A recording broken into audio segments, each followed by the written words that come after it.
So the first thing to say is you never come to a lecture without slides. So you'll notice I haven't got slides, and that's because I'm not going to lecture at you. So when I did the Mindset of the CEO research 4 years ago now, I've never worked with a single CEO. So if you want a top tip, there's your first top tip. Let's get one out straight away. So I came up with a flash name, Mindset of the CEO, and then I got to interview 40 odd different CEOs. 85% were male, 15% were female. None were global CEOs, European CEOs. So people like Steve Easterbrook, who's the CEO of McDonald's for Europe, that was the largest scale. And then we went down to some smaller ones. So I'll take you through some of that, but I really want to make this engaging, interesting. I hate personally coming to these sorts of events and sitting there mute when I've got a burning question. So if there's any questions, I'd love to answer them, because that will make it more interesting for us all, hopefully. Because trust me, I'll run out of steam if I have to stand up here and talk at you for about an hour and a half. Having said that, I'm sure I'll find a way. One of the things that before I'd done the research, you would read it often, and I would never believe it, but it said, it's lonely at the top. How many of you have seen it's lonely at the top? How many of you believe it's lonely at the top? Yeah, it's, honestly, so every single person I interviewed said it's lonely at the top. And at that point, I'd never done any coaching or development or really worked with any CEOs, let alone be one. So I didn't appreciate it or understand really, truly what that meant, because all the teams I'm involved in are sort of very collaborative. Not really got one person that is the overall sort of CEO, and we all kind of muck in and work with each other. So I want to make sure today and tonight for me is not lonely at the front. Is that make sense? Is that all right? I've already managed to make one mistake, which is I've spilled water everywhere. So I apologise to the Animals team, but I didn't mean to do that. So a couple of questions. So how many of you in here are coaches? Pretty much all of you. How many of you in here run your own business? How many of you in here are CEOs? How many of you work with CEOs? How many aspire to work with CEOs? Okay. How many of you are actively running your own coaching practice right now, or your own business? And how many of you aspire to run your own business? Okay, so we've got a wonderful mixed group, always helpful. Couldn't tell you what the stats are with all the hands that go up. Good, okay. So it's been shared. So I started off in coaching around 2000, 2001. Any of you read Coaching at Work, you will know some of this if you've seen the Coaching at Work magazine. So I was very lucky, I was on the front cover, March, April, yeah, so it's just about to finish. March and April I was on the front cover. So it tells some of this story, but you know, I'll tell it just for context, because it's quite useful. So, you know, grew up on a council estate in Kent, left school at 16 with no qualifications. Best grade I got was a D, everything else was E, F and Gs. And I got a G in engineering, and then I went into engineering. Clever that, hey? This is how to start life perfectly aligned with, this is your skill set, this is what you're strong at, this is what energises you, and you go and find a way to kind of create a career in engineering, because that's who you are, Darren. Actually, it was the best thing I could have done, because it took me away from where I lived, it kind of introduced me to a whole new group of people, and it taught me to learn. It taught me that I actually could learn. And I think part of our journey as coaches to help people to learn about themselves. I think it's one of the biggest things that we can do. So I did that, and then I went off and lived in Australia, and did all the funny things you do when you go and travel around Australia. And if you did it when you were younger, you know what I'm talking about.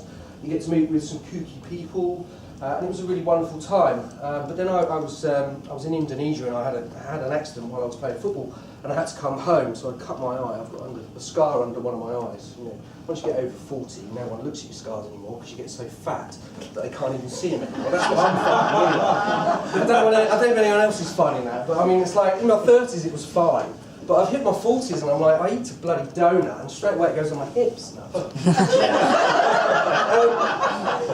So I came home to the UK, I was like, what the hell am I going to do with myself? And so I decided to go to university, and I got into the University of Greenwich, and there's at least one student from the University of Greenwich here, which is great. And very, you know, worked hard, but I ended up getting a first, which was amazing. because suddenly I went from failing at school, no qualifications, to getting a first, and then I got paid to do my masters at Cranfield, which is pretty novel these days when we all have to pay to go to university, don't we? And then I joined Deloitte because I didn't know I couldn't. So I went from wearing a blue boiler suit to wearing a dodgy grey suit, but blue suits at that time I think it was. But it completely transformed my life. And while I was doing that, I was doing a lot of reading. So I was reading about NLP, I was reading about personal development, I was reading books like Feel the Fear and Do It Anyway. Any of you read that? Most of you probably have. What an amazing, amazing book. So I was doing all that. Anyway, so I got into Deloitte and I was like, I've made it, finally I've made it. I'm in this large organisation and I'm going to get to sit with CEOs and help them create organisations that are going to be impactful and make a difference in the world. Anyone worked in a consultancy firm? What's your first week like? You're just thrown in, aren't you? And you're like, come and learn about this Excel spreadsheet, and here's some Visio, and learn about how to do process diagrams. So there I was in my head going, oh, I'd love to be working with these CEOs.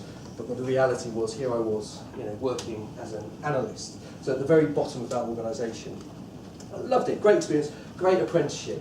But it wasn't fully me. And so I did that for a couple of years. About halfway through my first stint with Deloitte, a really wonderful old partner called Chris Sullivan pulled me aside one day and he said, Darren, I need to have a conversation with you. And this is an example of what I call tough love. Yeah, it's kind of one of those really straightforward conversations that you wish you didn't have to have, but actually, when you reflect on it, it was worth it. And he pulled me aside and he said, look, let's have a quick conversation. And he said, look, Darren, he said, I've been observing you for the last year or so. He said, I can see you working really hard. I understand where you've come from. And he said, look, in our industry, you've got to be confident. You've got to have real confidence. He said, you've got that. I was like, great. He goes, you've got to have a slight dose of arrogance. He said, and I said, oh, okay. And he said, you've got that. I was like, okay, this is not going in the direction I thought it was going to go. But the problem is with you, Darren, he goes, you've got spade loads of arrogance. And when you're like, the blood sucks out of you, and you go, oh. I'm like, and he said, look, what we need to do is I want you to reflect over the weekend, and I want you to come back and tell me what you're going to do about it. So I said, oh, okay. Kind of walked away, as you do. Oh my God, that was really difficult. Pretty awful. And came up, discovered something called NLP, a Neuro-Linguistic Program, which I think probably quite a few of you would have heard of. And I met a guy called Ian McDermott. And Ian and that journey was part of where I started to transition into coaching. I started to be around a group of people that were coaches, and suddenly there were these people who would give you tough love, but they'd do it in quite a nice way. So I'm thankful for Chris, because Chris actually really helped me. What's really interesting is that I wasn't trying to be arrogant. What was going on was that I was so bloody scared, and I was overcompensating. I was absolutely trying to prove that I was worthy of working in Deloitte. I was trying to prove that I was worthy of working with people who had a very different upbringing to me. And that started to get me interested into, why was I doing that? Because that's insane, isn't it? There I was projecting on this person, when actually all I was trying to do was do a good job, but I was so fear-based. And that got me really curious about, the way I think, the way I feel, and the way I act. That was 2002, did the NLP. Then I went on to coactive coaching. So any of you know coactive coaching, really loved that model. So that was 2002-03. I did that. And then I was very lucky that I got to meet a wonderful man who you won't see much of anymore, unfortunately, but his name's Sir John Whitmore. Do you all know Sir John Whitmore? So John and I are very close. John and I have been close for 10 years, 12 years probably now. And John taught me a hell of a lot and was my personal friend and mentor, and taught me a lot about contribution, taught me a lot about legacy, taught me a lot about wanting to kind of help people. And John has his own style. You won't see John on stage anymore, but any of you seen John talk? It can be quite robust, can't it? He was getting to a point where it was he was getting really frustrated about the lack of sustainability in the world, and desperately wanted to see more leaders that were being sustainable. So I've been very privileged with the experiences that I've had to kind of meet these wonderful people that have helped to create our profession, the people like Tim Galway. So I've actually gone and trained with Tim Galway on the inner game of tennis. He's taught me how to play tennis, which, trust me, is not easy. And golf's even worse for me because it's very, very rare for a golf club to stay in my hand for more than an hour. Most of the time when I'm playing golf, I don't play golf anymore, they would end up somewhere else because I've just moved my temper with myself, so I don't play golf anymore. So Any of you that are experts on emotional intelligence are going to be sitting there going, oh, I can tell his impulse control is low. well done you. Well done you. I'm telling you all. I'm being honest. And then in 2003, I also was very lucky that I got to meet with Catherine Tolper and Alex Arbo. Some of you probably know KT and Alex, and Stephen Palmer and Gladina McMahon, and these kooky gang, Carol Wilson as well, and Angela Dunbar. And they were basically, the ICF have done a great job, you know, they were very focused on the US and sort of growing globally, but it wasn't too much in terms of coaching for the UK. So Catherine and Alex and Stephen and Gladina originally sort of said, what we'd like to do is build a bit of a community in the UK and see what happens, you know, see what happens. So I got involved in that, so I've been involved with the AC since it was 6 months, 8 months old, so that was since 2003, and it started in 2002. We now got 18,000 coaches across 57 countries as of today, I think it was. We've got another country a week ago, which is fantastic. So we get access to lots of coaches. But last year I emailed our coaches and said, what do you need? You know, what is it that you'd like more from us? What do you think the number one thing was that they wanted? Anyone got any thoughts or ideas? Well, some of you might have responded to it. Any thoughts? Money. Money, yeah. Linked to money, yeah, absolutely. Customers? Yeah. Recognition. Customers, recognition, yeah. Yeah. Anything else? Training? Training, potentially, yeah. Mentorship? Yeah. So the thing that they kept telling us was we want help developing our practice. So any of you who are AC members, you would have seen that we did Mastery to Coaching last year conference, and now we're starting to do digital learning. That's just starting to be shared with Ian McDermott, very low cost, and that's part of having listened to people. Because when I went through the 489 responses, so not quite 500. When I went through all the responses as I did, what became quite apparent is coaches love coaching. They're really good at delivering coaching, they love delivering the coaching, they love helping their clients, but they really hate positioning themselves. They really loathe marketing themselves. They really loathe sort of standing up and saying, this is what I want to be an expert in, I want to have a brand in. They're not very good at that piece. They're good at helping lots of people, but they don't enjoy the business development side of it so much. Does that make sense with anything? And then the other thing that I noticed was that they don't outsource. So one of my sort of secrets is outsource. So across the 4 organisations, I've got 22 virtual assistants. So I've got no employees, I've got no offices, I've got 4 websites, that's all I've got. And I've got no employees, and I'll never have. I don't believe I'm ever going to have an employee. I've got virtual assistants. So what I do is I outsource all the stuff that I'm not good at. So the things that I'm not good at, the things that I find difficult to do, or I don't find them particularly energising, I outsource it. So, you know, what I'd say to you all is, as you start to develop your practice, think about that from the very beginning. Think about what are the things that you really love to do, and what are the things that actually you think you can kind of let go of and outsource. Does that make sense?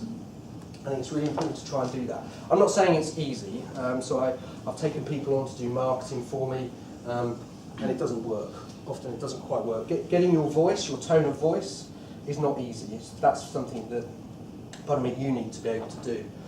So something you might want to start looking at is something called information marketing. Have any of you heard of information marketing? So information marketing is something that's, America is really big on this. So it's about video and digital-based learning, online learning. So WebEx, who knows WebEx? Yeah. Yeah, so WebEx is an example of information marketing. So I know Ben well. You know, and so WebEx is an example of information marketing. But I think information marketing is quite useful. So it's email marketing is another part of that. You know, that's something you might want to consider as well.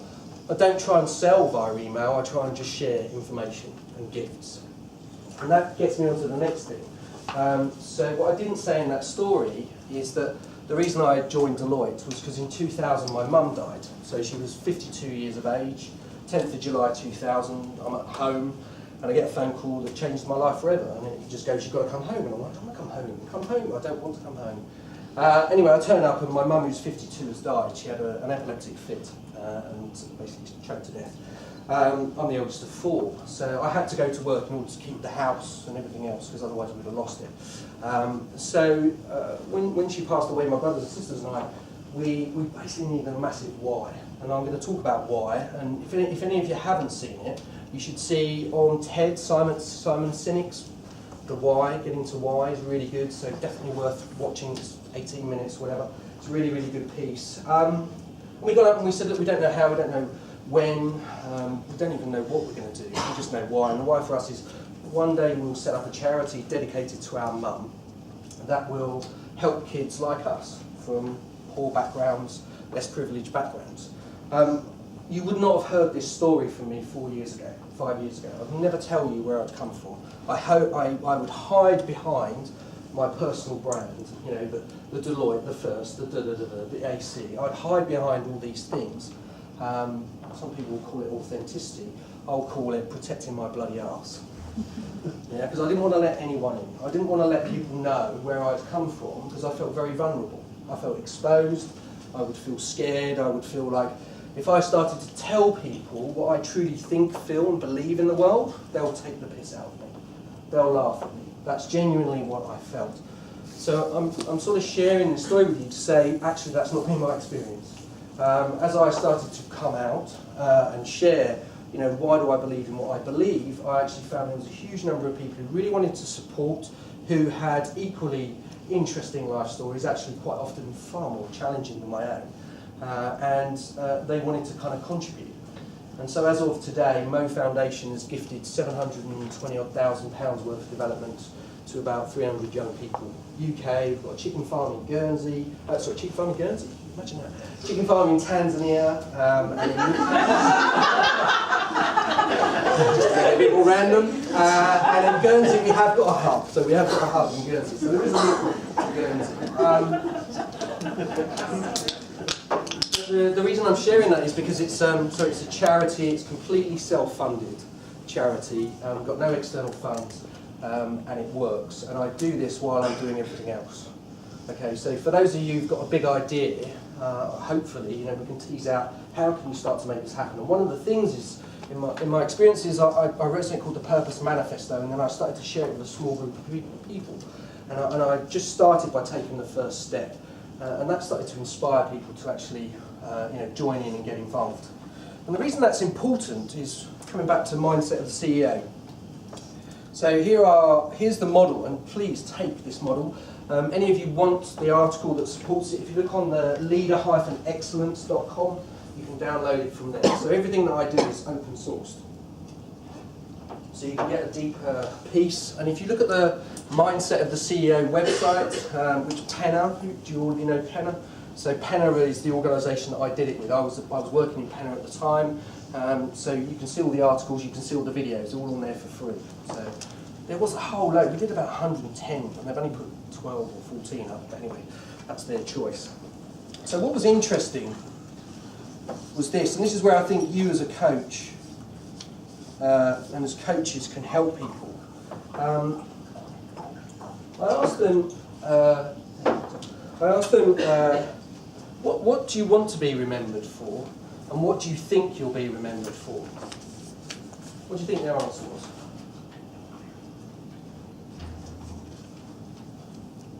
Healthy. Sorry? Healthy.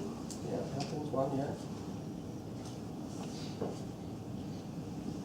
Scarily, invariably they'd not thought about it.